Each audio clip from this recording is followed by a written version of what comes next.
मुंबईत आज विकास कामांच्या उद्घाटनाचा धडाका। 380 कोटी रुपयांचे ट्रेनिंग सेंटर, 2 उड्डाणपूल, स्टाफ क्वार्टरचं उद्घाटन। मुख्यमंत्र्यांसह दोन्ही उपमुख्यमंत्री, केंद्रीय मंत्री पियुष गोयल उपस्थित राहणार। कोस्टल रोड लगत 5.25 किलोमीटरचं विहार क्षेत्र, मुख्यमंत्र्यांच्या हस्ते लोकार्पण। तर आजपासून कोस्टल रोड 24 तास खुला राहणार, मुख्यमंत्र्यांची घोषणा। स्टंट करणाऱ्यांची खैर नाही, मुख्यमंत्री फडणवीसांचा इशारा। रस्त्यावर प्रात्यक्षिक करणाऱ्यांचे टोचले कान। आमदार आशिष देशमुखांकडे रोख होता का, चर्चांना उधाण। संघ आणि हिंदू न पटलेल्यांना भाजपात प्रवेश, आयारामांबद्दल गोविंदगिरी महाराजांचं वक्तव्य। गंगा नदीप्रमाणे संघ प्रदूषित होण्याची शक्यता, संघाने सावध राहावं, गोविंदगिरी यांचा सल्ला।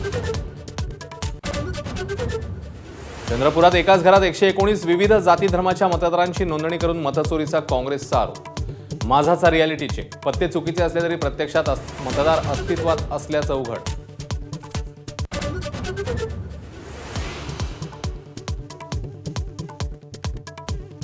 वंतारा प्रकरणी सुनावणी 25 ऑगस्टपर्यंत लांबणीवर। महादेवीसह सर्व सत्तींना मूळ ठिकाणी पाठवण्याची, वनताराला प्रतिवादी करण्याची मागणी।